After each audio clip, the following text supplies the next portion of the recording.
We go to war when we have to.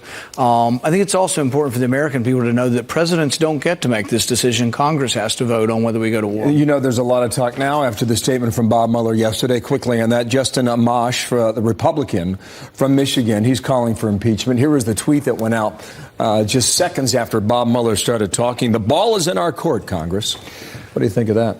You know, as a libertarian Republican, I think the whole investigation sort of has an unlibertarian feel. You have intelligence community that has so much power that many libertarians, we've always said, gosh, this much power could be abused. And when I look at it, I see an abuse of power from Comey, from Clapper, from Brennan, from all of these guys who I think took this power that they had, this great power we entrusted with them to spy on foreigners, and they directed it against Americans for partisan reasons. So I think this has to be investigated.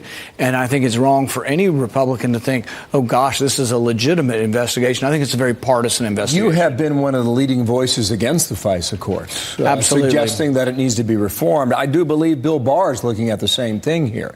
You spoke to the president last night. What did you express to him?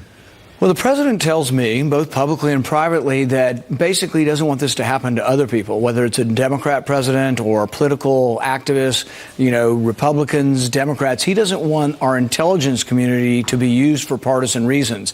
He thinks it happened to him, but he also wants to make sure moving forward that it doesn't.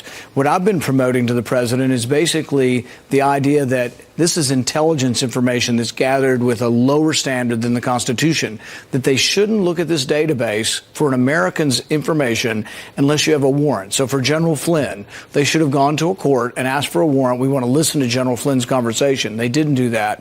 To protect us, I think there's a way the president could change the rules for the FBI. How do you codify that? How do you put that in the law? I think the president has the ability to do it by executive order. He could say to the FBI that from now on our policy is that the FBI has to go to get a court order or a warrant in a public court to search this database for an American's information. Now, it's different for foreigners. We spy on foreigners all the time, and there's a lower standard. But for an American, it's extraordinary that our own intelligence community that's supposed to spy on foreigners was spying on the Trump campaign. So this shouldn't happen either to President Trump, but to any future president of either party. Last question. I don't know if you have another feeling on Amash or whether or not this is going to gain some sort of groundswell among Republicans. I don't know what Nancy Pelosi does, but your feeling on that. I think the investigation was wrong. It was an abuse of power. I don't think that if there's an impeachment, it's going to be a partisan thing. I don't see any other Republicans joining the call for impeachment.